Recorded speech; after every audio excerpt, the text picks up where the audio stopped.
본 방송에서 제공하는 투자 정보는 투자 판단에 대한 조언입니다. 방송에서 제공하는 주식의 가치, 가격 상승 및 하락에 대해서는 방송사에서 보장하지 않습니다. 실시간 정보 브리핑입니다. 4년 만에 CPI 하락에도 기술주 매도세, 나스닥 2% 급락. 지난달 CPI가 4년 만에 전월 대비 하락했음에도 기술주 매도세가 대거 출현하면서 미국 증시가 다우를 제외하고 일제히 급락했습니다. CPI가 전월 대비 하락한 것은 2020년 5월 이후 처음이며 전년 대비 3.1% 하락도 3년 만에 가장 낮은 수준입니다. 이에 따라 시카고 상품거래소에서 거래되는 금리 선물은 연준이 오는 9월 회의에서 0.25%포인트의 금리 인하를 할 확률을 93%까지 반영했습니다. 금리 인하는 증시의 대표적인 호재이지만 시장의 기술주 매도가 대거 출현함에 따라 빅테크주는 일제히 급락했습니다. 11일 연속 상승했던 테슬라는 8%, AI칩 선두주자 엔비디아는 5.57% 하락했습니다. 미국인 67% 바이든 사퇴해야 지지율은 바이든 트럼프 접전. 미국 유권자 10명 중 7명은 조 바이든 대통령의 출마를 포기해야 한다고 여기는 것으로 조사를 이어간 것으로 나타났습니다. 다만 바이든 대통령은 트럼프 전 대통령과의 양자 가상 대결에서는 박빙 구도를 이어가는 것으로 보였고요. 민주당 지지층 64%, 바이든 대통령 지지층 54%가 바이든 대통령이 출마를 포기해야 한다고 밝혔습니다. 다만 바이든 대통령의 지지율은 46%로 트럼프 전 대통령에게 불과 1%포인트 밀렸습니다. 바이든 대통령은 지난달 27일 TV 토론 후 대선 출마 포기 압박을 받고 있는 가운데 나토 정상회의 마지막 날인 이날 저녁 각본 없는 단독 기자회견을 열어 건재함을 과시하려는 방침입니다. 테슬라 로보택시 공개 8월에서 10월로 연기 8.5% 급락. 테슬라는 로보택시에 참여하는 팀들이 프로토타입을 제작할 시간을 더 확보하도록 로보택시 공개 일정을 8월에서 10월로 연기했습니다. 로보택시는 완전 자율주행 기술을 적용해 자율적으로 승객을 태우고 요금을 받는 택시입니다. 최근 테슬라는 자율주행차 기술 기대와 함께 전기차 판매 회복 등의 영향으로 급상승했습니다. 지난 10일까지 11일 연속 상승 랠리를 타며 무려 41.1%나 급등했는데요. 하지만 로보택시 연기 소식에 8.5% 급락 마감했습니다. 델타항공 2분기 실적 부진, 항공주 줄줄이 동반 하락. 델타항공은 이번 분기 수익이 월가의 예상보다 낮을 것으로 예상한다고 밝혔습니다. 델타항공은 올 여름 예정된 올림픽 기간 동안 잠재적 여행객들이 파리를 피하기로 결정하면서 대서양 횡단 예약이 감소했습니다. 이 항공사는 저가 항공시장의 할인 압력 증가를 그 원인으로 꼽았습니다. 아메리칸 항공과 사우스웨스트 항공도 최근 2분기 매출 전망치를 하향 조정하며 할인에 따른 압박을 지적했습니다.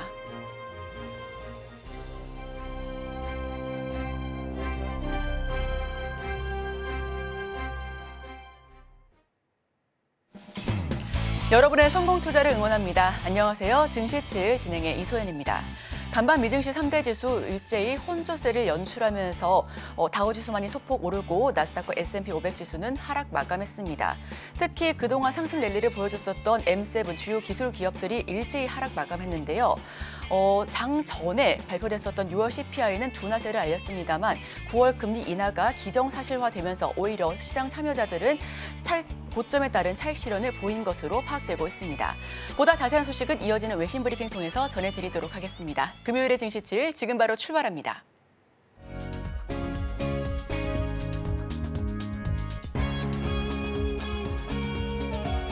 네, 복잡한 외신 이야기 쉽고 간편하게 전해드립니다. 증시7 외신 브리핑 이소연입니다. 간밤 미국 뉴욕 증시의 3대 지수는 혼조세로 마감됐습니다. 다우존스 지수는 전 거래일보다 0.08% 올랐지만 대형주 중심의 S&P 500 지수는 0.88%, 기술주 중심의 나스닥 지수는 1.95% 내려 장을 마감했습니다. 투자자들은 올해 들어 랠리를 펼쳤던 대형주를 팔고 그간 고금리에 어려움을 겪었던 중소형주 매수에 나선 것으로 보이고 있습니다. 이어서 시장에 영향을 줬던 소식부터 전해드리겠습니다.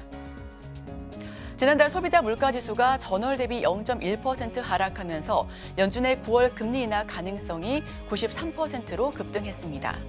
미국 노동부는 11일 지난달 CPI가 전월 대비 0.1% 하락하고 전년 대비 3% 상승했다고 발표했습니다. 이는 시장 예상치보다 낮은 수치입니다. 이번 CPI 하락은 2020년 5월 이후 처음이며 전년 대비 3.1% 상승률도 3년 만에 최저치입니다. 변동성이 큰 식품과 에너지를 제외한 근원 CPI도 전년 대비 3.3% 상승해 시장 예상을 밑돌았습니다. 특히 에너지 가격이 전월 대비 2% 하락하면서 전체 물가 지수를 끌어내렸습니다. 인플레이션 둔화로 인해 CPI 발표 직후 국채 수익률은 급락했습니다. 시카고 상품거래소 금리 선물 시장에서는 연준의 9월 금리 인하 가능성을 93%로 반영했습니다. 이는 전날 75%에서 크게 상승한 수치고요. 이어서 다음 소식 전해드립니다. 미국 노동부에 따르면 지난주 6월 30일부터 7월 6일까지 신규 실업수당 청구 건수는 전주보다 17,000건 줄어든 22만 2천 건으로 집계됐습니다. 또한 지난달 29일 기준으로 실업급여를 받는 미국인은 약 185만 명으로 전주보다 4,000명 감소했습니다. 이는 10주 만에 처음으로 감소한 수치인데요. 4주 평균 주간 실업수당 청구 건수는 5,250건 감소하며 23만 3,500건으로 나타났습니다. 이 수치는 미국 기업들의 해고 동향을 반영하며 이번 자료는 미국 노동시장이 여전히 강한 상태임을 보여주고 있습니다. 다음 소식입니다. 조 바이든 대통령이 11일 오는 11월 대통령 선거를 앞두고 전기차 산업에 17억 달러를 한화로 약 2조 3천억 원의 보조금을 지원한다고 밝혔습니다. 백악관과 에너지부는 미시간, 오하이오, 펜실베니아, 조지아 등 8개 주에 이 보조금을 집행할 계획입니다. 해당 보조금은 11개 공장의 전기차 생산과 일자리 유지 및 창출에 사용될 예정입니다. 특히 11억 달러는 제너럴 모터스와 스텔란티스의 기존 공장을 전기차 생산 시설로 전환하는 데 쓰일 예정입니다. 에너지부 장관은 이번 지원이 바이든 행정부의 산업 정책을 반영한 것이라고 강조하고 있습니다. 다음 소식입니다. 영국의 경제 성장률이 5월에 플러스로 전환하며 경제 회복세를 나타냈습니다. 영국 통계청은 5월 국내 총생산이 전월 대비 0.4% 성장했다고 11일 발표했습니다. 이는 시장 예상치 0.2%의 2배입니다. 이로써 영국은 1분기의 경제 침체기에서 벗어났다라는 긍정적인 신호를 보였습니다. 파운드화 가치 역시 긍정적인 경제 데이터에 힘입어 상승했습니다. 달러 대비 4개월 만에 최고치를 기록한 건데요. CNBC에 따르면 런던 시간 기준 오전 8시 30분에 파운드는 미국 달러 대비 0.14% 상승한 1.2863달러를 기록했습니다. 이는 지난 3월 이후 최고 수준입니다. 또한 노동당의 경제 관련 정책도 영국 경제에 긍정적인 영향을 주고 있습니다. 골드만삭스는 최근 중도 좌파인 노동당의 총선 승리 이후 영국의 경제 성장 전망을 상향 조정했습니다. 노동당은 경제 성장과 주택시장 부양을 중점적으로 다룬 공약을 제시했습니다. 이와 함께 영국의 물가 상승률은 지난해 10월 41년 만에 최고치인 11.1%에서 올해 5월에는 영란은행의 목표치인 2%까지 둔화됐습니다. 이는 중앙은행의 금리 정책이 경제 안정에 기여하고 있음을 시사하고 있습니다. 다음 소식입니다. 전 세계에서 건설 중인 대형 풍력 및 태양광 발전소의 3분의 2가 중국에 있다라는 분석이 나왔습니다. 이는 중국이 화력 발전 비중을 줄이는 데 기여하고 있습니다. 로이터 통신에 따르면 중국은 339기가와트 규모의 풍력 및 태양광 발전소를 건설 중이며 이는 세계 총량의 64%를 차지하고 있습니다. 이는 미국의 40기가와트에 비해 8배 이상 많은 수치입니다. 보고서에 따르면 이러한 속도로 중국은 2030년까지 재생에너지 용량을 3배 늘리겠다라는 목표를 달성할 것으로 보입니다. 또한 호주 싱크탱크는 중국이 이번 달에 1200기가와트를 목표로 달성할 것이다라고 예상하고 있습니다.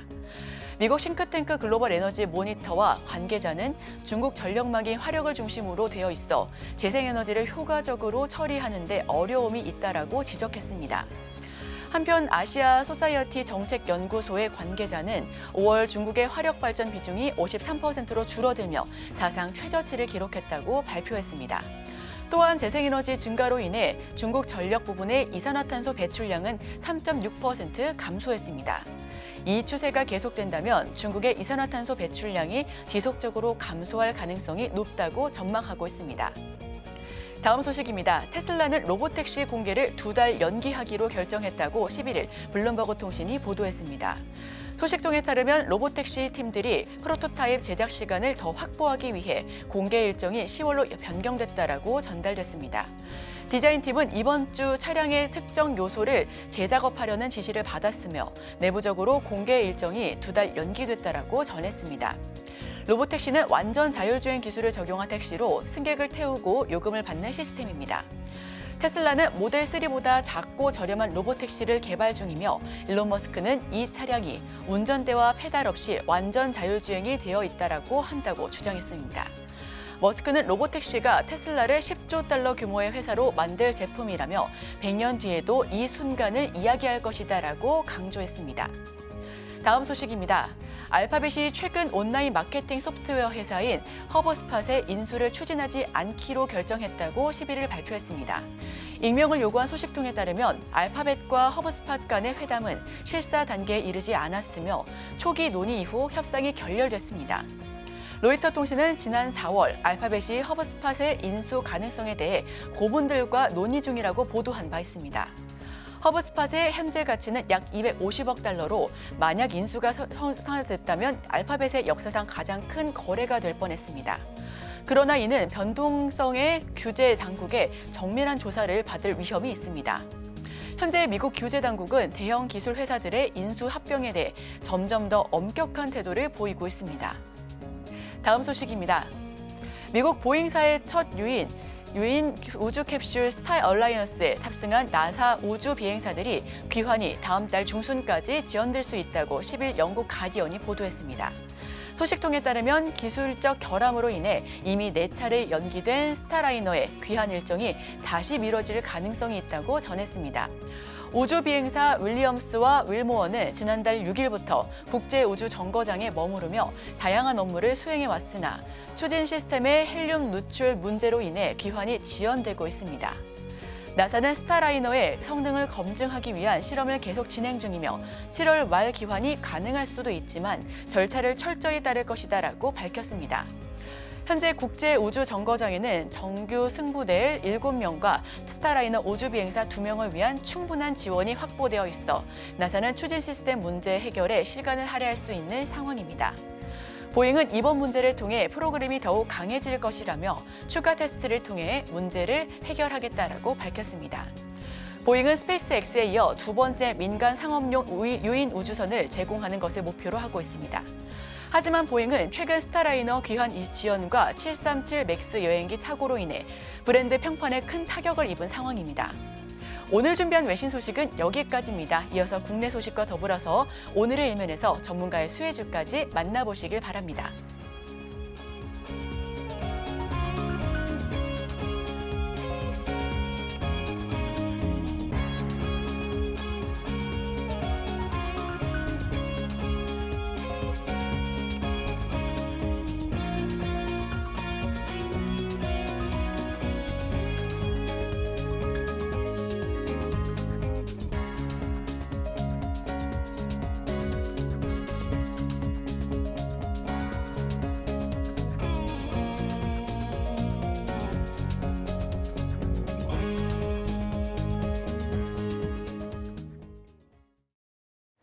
네, 서울경제TV 증시7 조간브리핑 시간입니다. 서울경제신문에서 발행한 이슈 전해드리는데요. 첫 번째 소식부터 하나하나 짚어보겠습니다. 화면 살펴보시죠.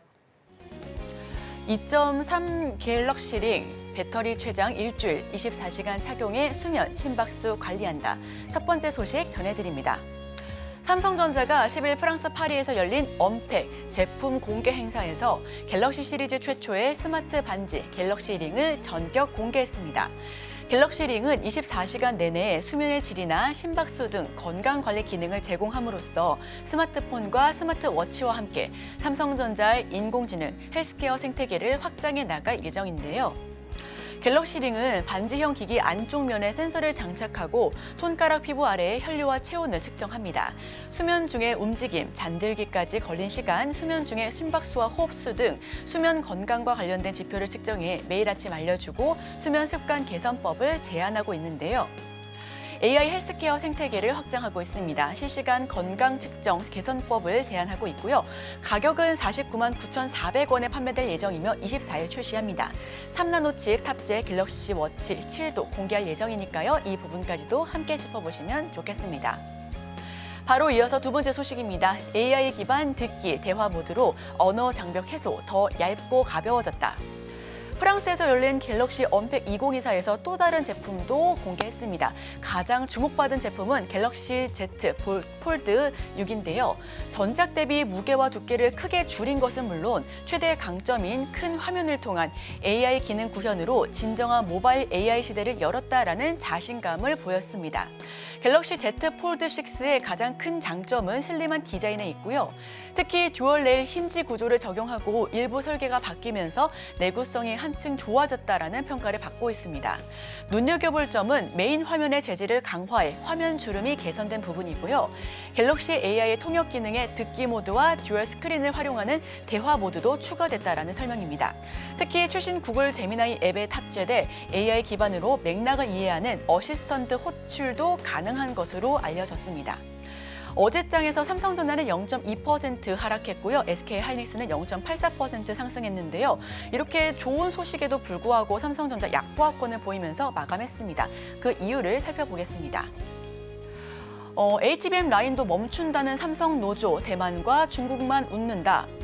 삼성전자 최대 노조인 전국 삼성전자 노동조합이 10일 무기한 총파업을 선언했습니다. 전삼노는 당초 8일에서 10일 사흘 동안만 파업에 나서기로 했었습니다만 돌연 입장을 바꿔 총력 투쟁 모드로 전환하는 건데요. 전삼노는 1차 목적은 8인치 웨이퍼 라인을 멈추는 것입니다. 추후 핵심 반도체인 고대역폭 메모리를 세울 수도 있다라고 사측을 압박하고 있는데요. 하지만 대다수 삼성 임직원들은 이번 파업의 명분이 무엇인지 잘 모르겠다라며 노조를 향해 쓴소리를 하고 있습니다. 삼성전자 반도체 부문이 지난해 15조 원에 이르는 적자를 냈음에도 불구하고 일부 조합원만 별도로 임금을 올려달라고 요구하는 등 사측이 받아들이기 어려운 청구서만 내밀고 있는데요. 협상 의지가 있다기보다는 파업 장기화를 통한 노조 영향력 확대에 더 집중하고 있다라는 설명입니다. 파업이 장기화되면 TSMC와 SK하이닉스 등과 경쟁에 밀려 실적이 떨어지고 자연스럽게 성과도 낮아지게 되는 악순환이 나타날 뿐이다라고 지적하고 있는데요. 실제 공급 차질이 발생할 경우 애플과 엔비디아까지 공급망 쇼크를 겪게 될 것이다라는 게 업계의 비판입니다. 돌연 총력 투쟁 모드로 급선회했습니다. 내부에서도 명분을 모르겠다라고 불만 섞인 목소리고요. 협상보다는 노조 영향력 확대다라는 분석이 잇따르고 있습니다. 외신도 칩산업 전반에 피해가 갈 것이다라고 지적하고 있는데요. 삼성은 노조 리스크 상시와 대비가 필요하다라는 게 업계의 설명입니다. 다음 소식입니다. 배민 중개 수수료 인상, 자영업자 배달비 인하는 말장난이다. 배달의 민족 운영사 우아한 형제들 배달 중개 수수료를 음식값의 9.8%로 올려받겠다라고 전했습니다. 최근 무료 배달로 출혈 경쟁이 심한 배달앱 시장에서 선두 자리를 지키기 위해 수익성 강화가 불가피하다라는 판단에서인데요. 외식 업주의 부담을 줄이는 차원에서 배달비는 100에서 900원가량 내리기로 했지만 결국 업주가 플랫폼에 지불해야 하는 금액은 더 높아질 것으로 전망하고 있습니다. 배민의 중개 이용률은 6.8%로 배달앱 3사 중 가장 낮았습니다만 8월부터는 3%포인트가량 오르고요. 이는 경쟁사인 쿠팡이츠와 같은 수준입니다. 배달의 민족 측은 지역별 배달 가격 등을 고려해 탄력적으로 추가 할인도 고려하겠다라고 전하고 있습니다. 다만 배달비 인하보다 중개 이용료를 인상폭이 더 커서 결과적으로 업주가 플랫폼에 부담해야 하는 비용은 더 늘어날 수밖에 없을 것으로 보여집니다. 온라인상에서는 해도 너무하다, 탈퇴하겠다 등의 반응이 잇따르고 있습니다. 장기적으로는 라이더 비용에도 영향이 생길 전망이고요. 업주 부담 배달비 인하를 명분으로 배민이 라이더에게 지급하는 비용을 줄일 수도 있다는 게 업계의 비판입니다. 한편 배민은 수수료 개편과 함께 배민의 이용자 환경도 바꿀 예정입니다. 배민 이용료 개편안 개요이고요. 우선 가게 배달은 울트라콜로 업체명을 바꿀 것도 설명하고 있습니다. 배달앱 3사 중개 이용률 현황을 살펴보시면 배달의 민족이 6.8에서 9.8%로 올리고요. 쿠팡이츠가 9.8%, 요기요가 12.5%를 차지하고 있습니다. 업주 부담하는 배달비는 내린다고 하지만 음식값의 10% 가까이 수수료를 받아 서울 점주 22,000원 치킨을 팔면 배달료는 300원 내리고 수수료는 660원 오르는 것에 불과합니다. 수익성 강화 조치로 보여지는데 업주 성장을 앞으로도 더 지원하겠다라는 이야기를 하고 있습니다. 다음 소식입니다. 30기가와트 해상풍력 추진, 재생에너지 대량 생산, 일자리 확대하겠다. 반도체와 인공지능 데이터 산업 활성화로 전 세계 전력 수요가 폭발적으로 늘어나고 있습니다. AI 시대에는 이를 뒷받침할 수 있는 많은 양의 전력이 필요하고 원전은 물론 재생에너지 기반의 원전력원 역시 중요할 수밖에 없어 보이는데요. 이 같은 상황에서 국내에서 가장 많은 재생에너지를 보유하고 있는 전남이 새 전력원의 중심으로 떠오르고 있습니다. 전남 지역 정치인은 해상풍력 산업 클러스터 조성과 함께 장기적으로 30기가와트 규모의 해상풍력 사업을 추진하겠다라고 설명하고 있습니다. 특히나 재생에너지를 대량 생산하고 일자리를 만들겠다라고도 덧붙였는데요. 중국은 이미 전 세계 해상풍력 설치의 절반을 차지하고 있으며 신규 설비를 크게 늘려가고 있지만 우리나라는 태양광 산업에서 중국에 의해 시장이 잠식된 뼈아픈 경험을 했습니다. 해상풍력 산업을 촉진하기 위해 특단의 대책이 요구되고 있고요. 특히 풍력 산업은 한번 중단되면 회복하기가 어려운 점을 감안해 국내 공급망 확보에 더욱 속도를 내고 연 1.5기가와트 이상 안정적인 고정가격 입찰의 필요성이 대두되고 있습니다. 분산에너지법 개선과 전력 소비 기업 지방 이전 촉진을 위한 혁신적인 대책이 절실한 상황입니다. 강상구 전남도 국장 정책 발표를 했습니다. 목표의 터빈 공장 유치 등 그리고 해상풍력 클러스터 조성에 속도를 낼 것으로 보여지고요. 반도체 등 전력이 많이 쓰이는 기업은 자립률이 높은 지역에 분산을 촉구하고 있습니다. 다음 소식입니다. 넥슨 퍼스트 디센던트 대박 출시, 첫 주 50만 명 동시 접수. 이번엔 게임주 소식으로 들어가 보겠습니다. 넥슨의 트리플 A급 대작 퍼스트 디센던트 출시 첫 주 만에 글로벌 PC 게임 플랫폼에서 주간 매출 1위를 기록했습니다. 넥슨이 최근 중국에 출시한 던전 앤 파이터 모바일이 폭발적인 인기를 얻은 데 이어 퍼스트 디센던트도 흥행에 성공하면서 침체에 빠졌었던 K게임에 활력을 불어넣고 있다는 게 업계의 설명이고요.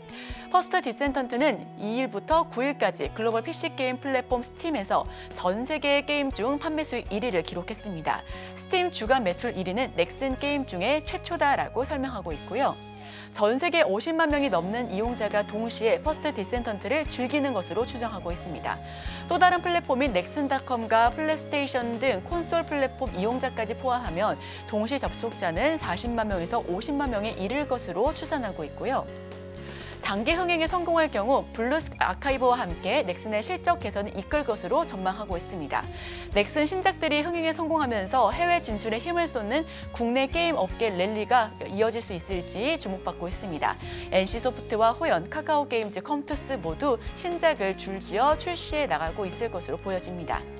7월 2일에서 9일 스팀에서 매출 1위를 보였고요. 넥슨 연매출 4조 원을 돌파할 수 있을 것이다라는 관측 역시도 뒷받침하고 있습니다. 다음 소식입니다. 연고점 뚫자 차익 실현한 개인 투자자들 뉴욕 증시로 떠나거나 관망세. 네, 다음 소식 전해드립니다. 코스피가 연고점을 돌파하자 개인들이 서둘러 차익 실현에 나서고 있습니다. 코스피 상승이 더 어려울 것으로 판단한 개인 투자자들이 국내장을 떠나 연일 사상 최고치를 경신하고 있는 미국 증시로 옮기는 양상이 뚜렷한 건데요. 특히 올해 들어 밸류업 정책 발표 이후 증가하던 거래 대금도 감소하며 국내 시장에 대한 관심 자체가 식고 있는 것으로 나타나고 있습니다. 한편 해외로 이탈하는 대신 관망 모드로 전환해 투자 대상을 물색하는 모습도 감지되고 있고요. 업계에선 미국 나스닥, 일본 니케이 등도 상당히 오른 만큼 향후 밸류업 정책 진행에 따라 국내 증시에 베팅할지 아니면 해외 증시 투자 대열에 합류할지가 결정될 것이다라고 설명하고 있습니다. 특히나 간밤에 미증시도 기술주 위주로의 하락 압력이 좀 더 컸던 만큼 오늘장 국내 주식 함께 살펴보셔야 될 것 같습니다. 개인 투자자들은 이달 들어 8거래일 동안 코스피에서만 4조 5,692억 원어치를 순매도했습니다. 이는 올해 초부터 지금까지 개인 투자자들이 순매도한 17조 7,700억 원치 중 25%에 해당되고 있고요. 코스피가 연고점 돌파 이후 추가 상승 동력이 부족하다라는 판단에 물량을 털고 있다라는 분석 역시도 잇따르고 있습니다. 전문가들은 개인의 국내장 탈출 원인으로 지지부진한 밸류업, 금융투자소득세 불확실성을 꼽고 있습니다. 밸류업과 관련해서는 기업의 적극적인 참여도 아직 눈에 띄지 않을 뿐더러 정부가 추가로 내놓은 정책들이 투자자들을 만족시키기에는 부족하다라는 지적이 이를 보여주고 있고요. 화면을 통해서 자세하게 살펴보겠습니다. 코스피 개인 순매매 규모인데요. 지난 7월 1일부터 지속적으로 약 10일간의 매매 추이를 보여주고 있습니다. 지난 7월 2일 바짝 사모았다가 점점 더 하방 압력을 보여주고 있는 매도세가 거센데요. 코스피 개인 투자자 거래 대금 비중도 살펴보시면 지난 6월을 기점으로 뚝 떨어진 모습을 그래프를 통해서 확인하실 수가 있습니다. 이달 미국 주식 2,600억을 순매수했습니다. 코스피에선 4조 원 넘게 팔아치웠는데요. 투자자의 관심이 줄어들면서 거래 대금도 감소하고 있다는 평가입니다. 불확실성에 투자 대상을 물색하고 있다는 신중론도 함께 보여지고 있습니다. 네, 제가 준비한 소식은 여기까지입니다. 계속해서 오늘의 일면을 통해 전문가와 수혜주까지 찾아보도록 하겠습니다. 저희와 끝까지 함께 하시죠.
네, 오늘의 일면 헤드라인입니다.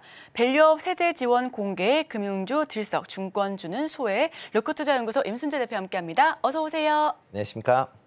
네, 금융주 내에서도 희비가 엇갈리는 모습을 보여주고 있습니다. 우선 증권주 같은 경우에는 하방 압력을 좀 받고 있는 것으로 보여지고요. 은행주도 좀 별도의 모습을 연출하고 있는 것으로 파악되고 있는데 헤드라인 풀어주시죠.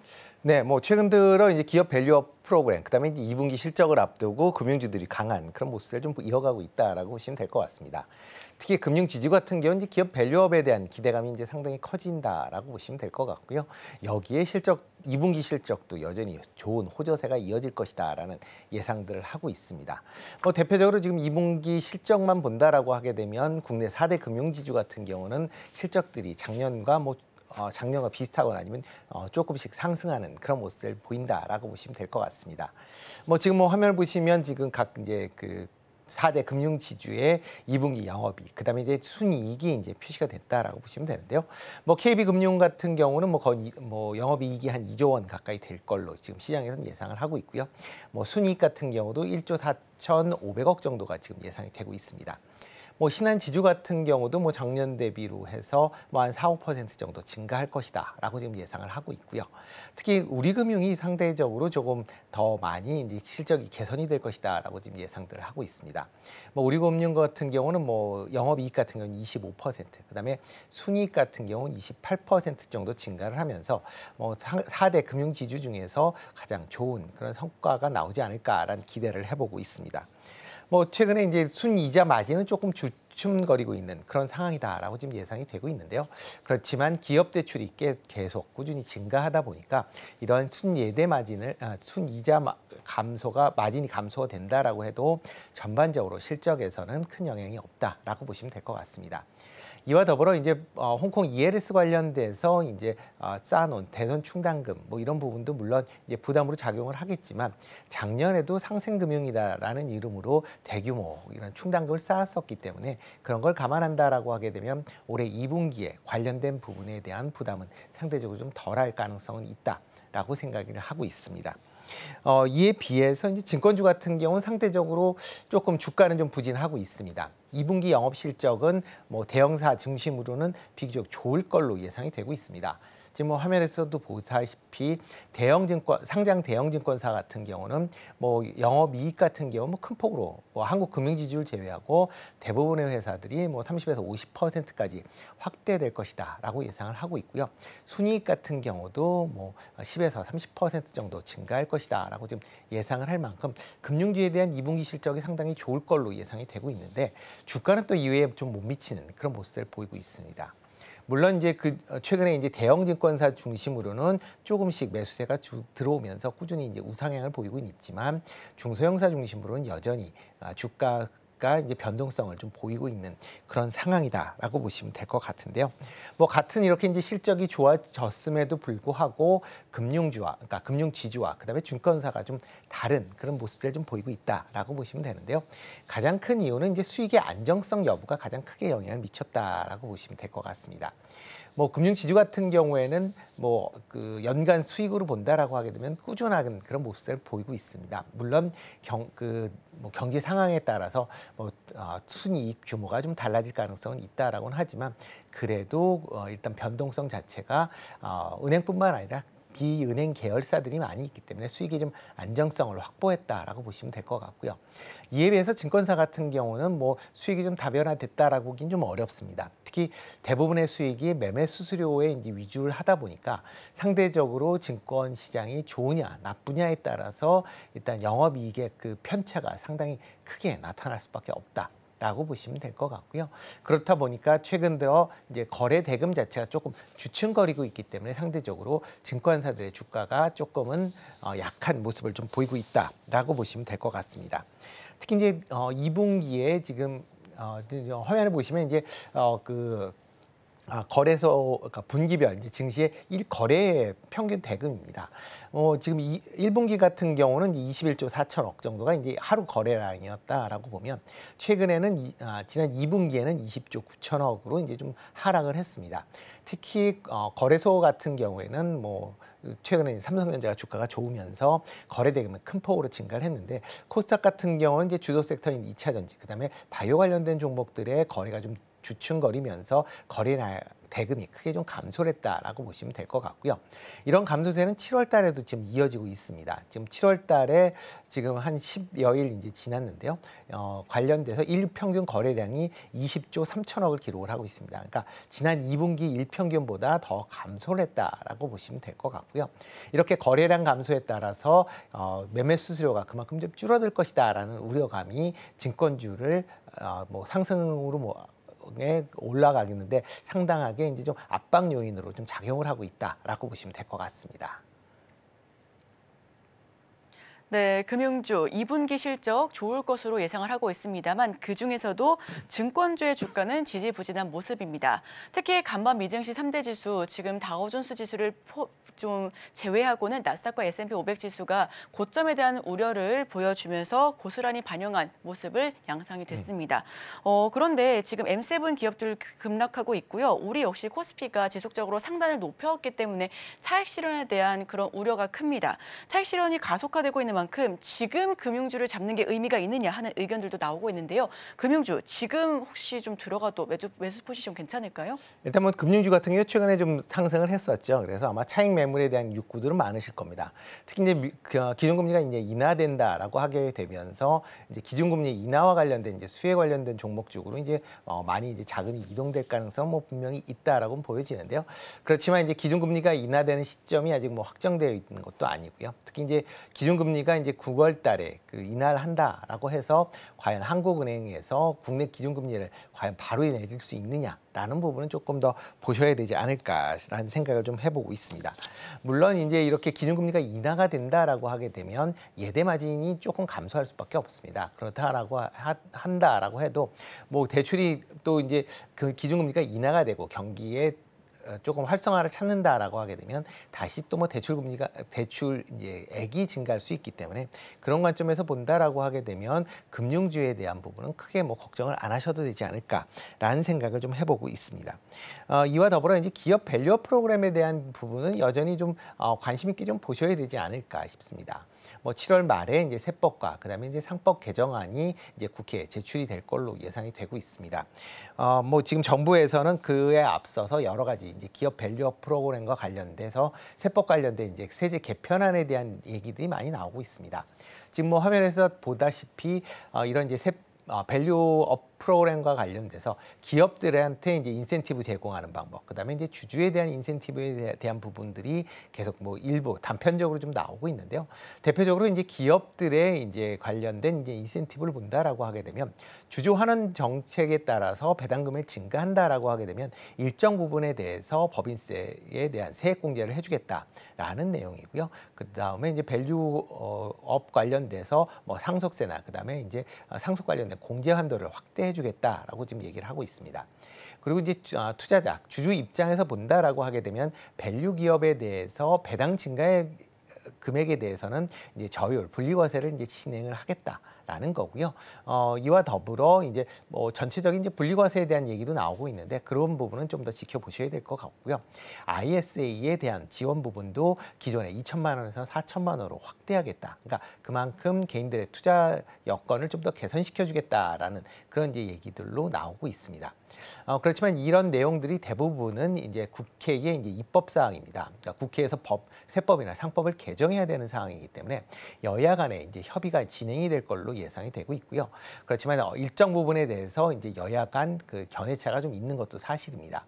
그렇기 때문에 여야 견해차가 없는 부분, 그러니까 견해차가 어느 정도 합의가 될 때마다 아마 주가는 변동성을 보일 가능성은 있기 때문에 그런 부분에 대해서도 같이 좀 주목해서 보셔야 되지 않을까 싶습니다.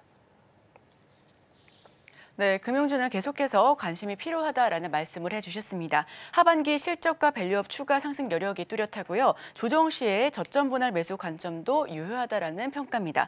자, 밸류업에 의한 금융주 상승, 일각에서는 외국인 투자자들한테만 수혜가 집중되는 것이 아니냐라는 불만 섞인 목소리도 있습니다.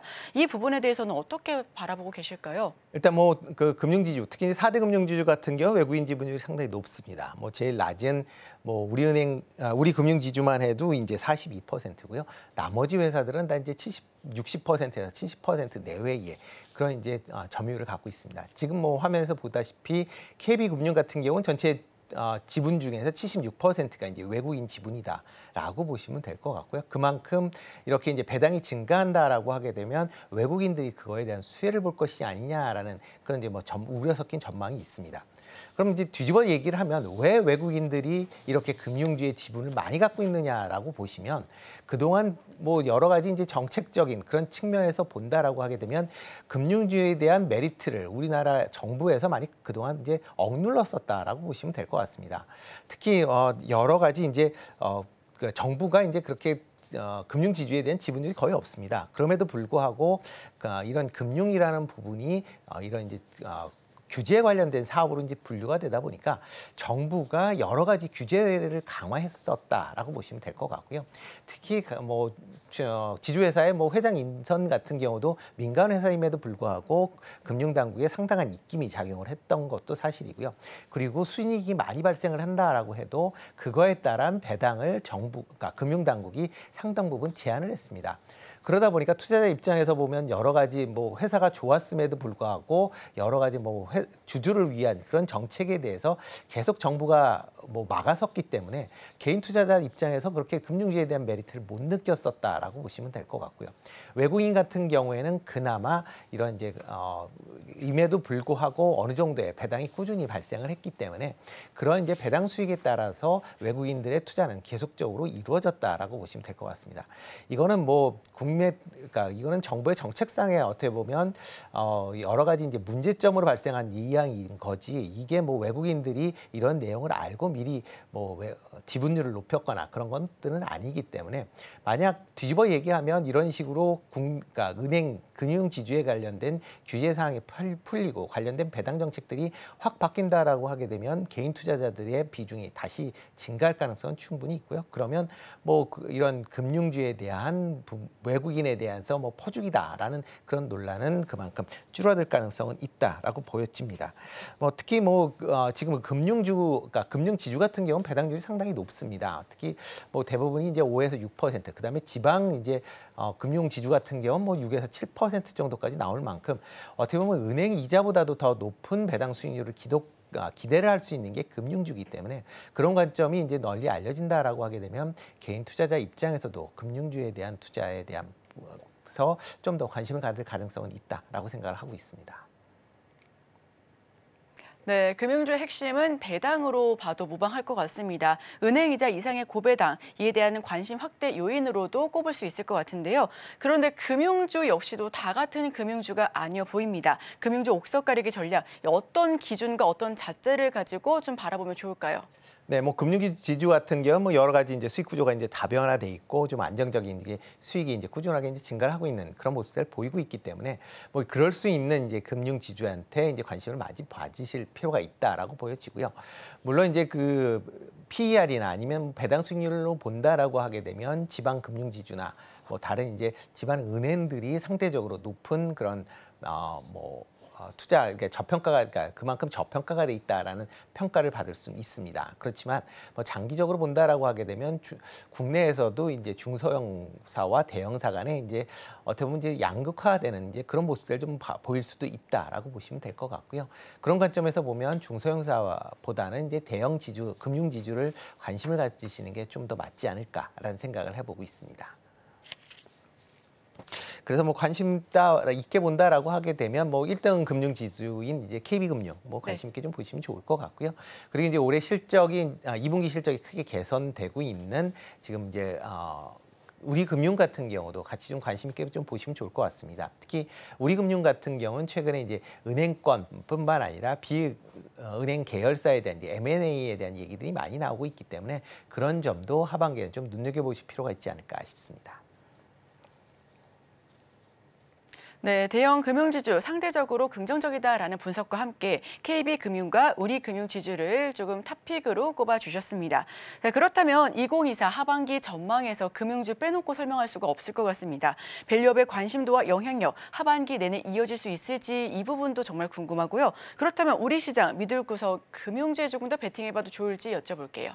네, 일단 뭐 먼저 말씀드리면 금융주에 뭐 포지션을 아주 크게 하실 필요는 좀 없지 않을까라는 생각을 해보고 있습니다. 물론 금융주가 이제 안정적인 수익을 가져다 주기 때문에 어느 정도 일정 포지션을 가지실 필요는 있는데 뭐 투자자마다 성향이 약간 다를 수 있긴 하지만 뭐 보수적인 이제 투자자 같은 경우는 조금 은행 비중을 높이셔도 괜찮을 것 같고요.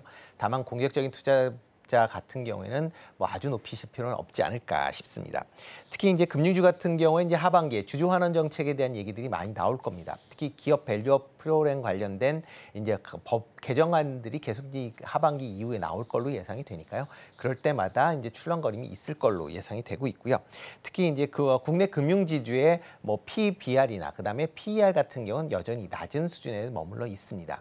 특히 PBR 같은 경우에는 최근에 주가가 많이 올랐다라고 해도 여전히 뭐 0.5배가 0.6배가 아직 안 되는 그런 수준이다라고 보시면 될 것 같고요. 뭐 우리금융 같은 경우 0.35배 수준에 불과하고요. 특히 지방은행 같은 경우도 0.3배 수준에 불과할 만큼 여전히 낮은 수준을 유지하고 있다라고 보시면 될 것 같습니다.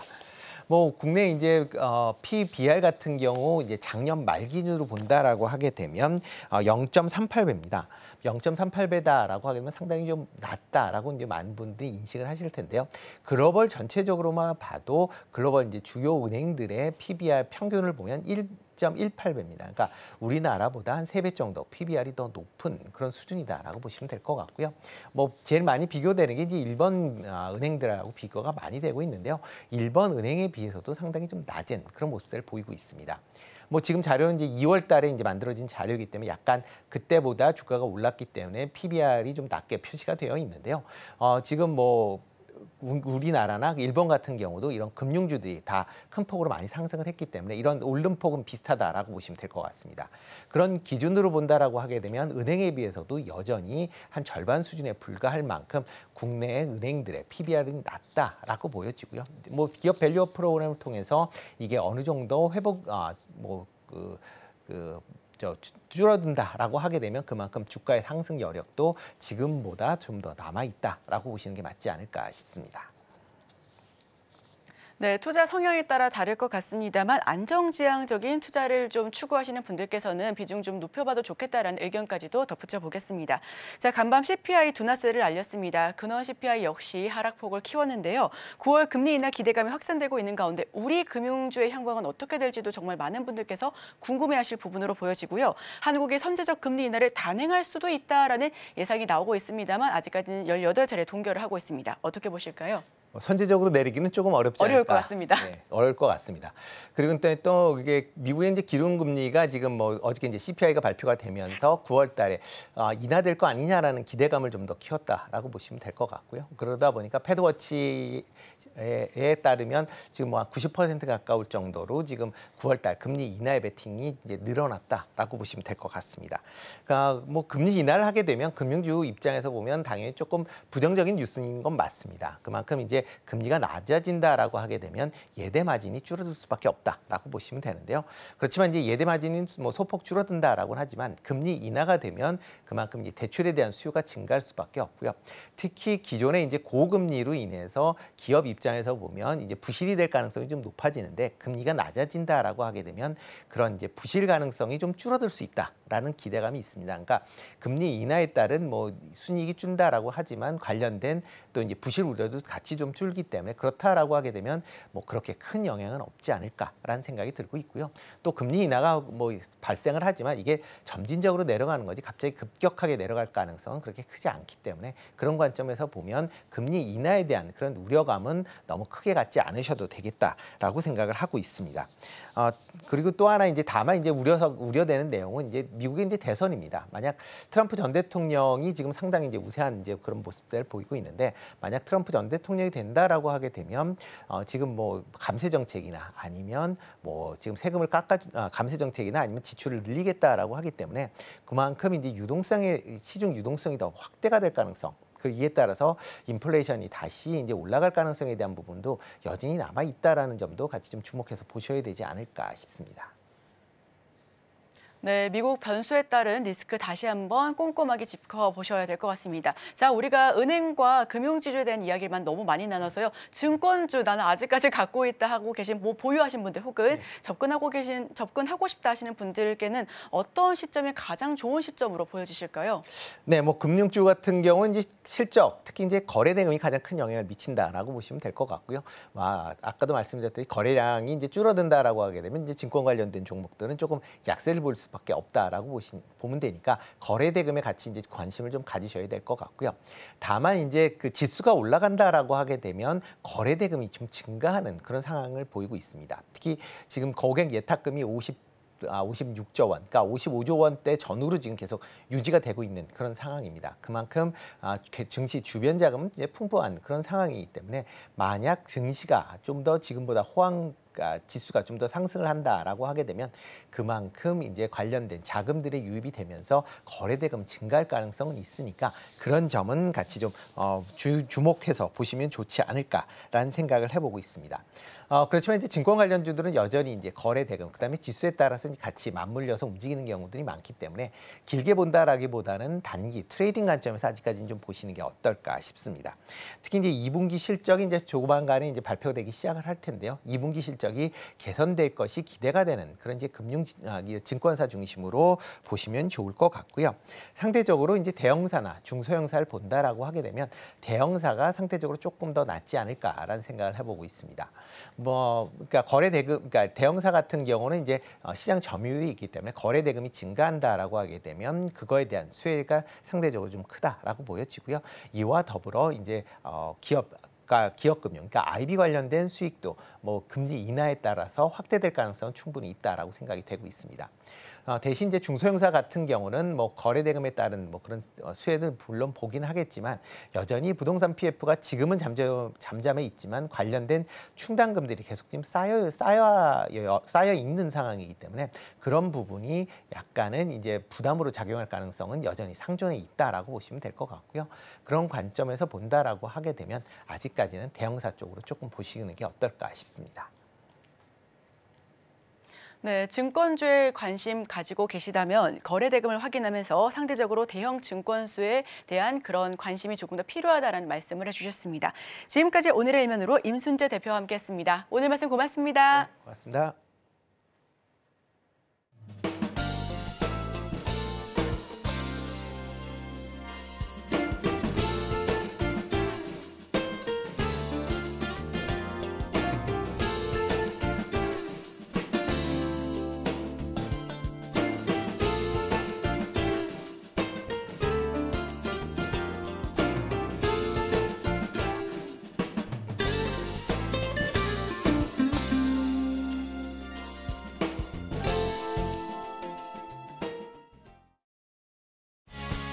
오늘의 핵심 뉴스 세 줄입니다. 오늘은 미국의 6월 생산자 물가지수가 발표되는 날입니다.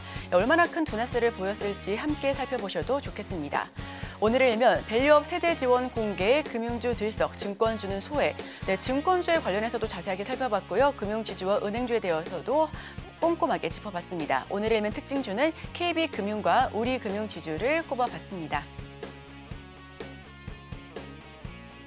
네, 오늘 제가 준비한 소식은 여기까지입니다. 저희는 다음 주 이 시간에 또 찾아뵙도록 하겠습니다.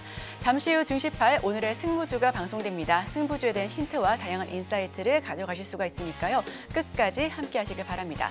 함께해 주신 여러분 오늘도 고맙습니다.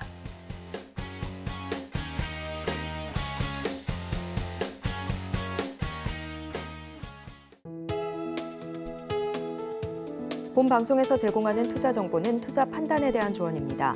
방송에서 제공하는 주식의 가치, 가격 상승 및 하락에 대해서는 방송사에서 보장하지 않습니다.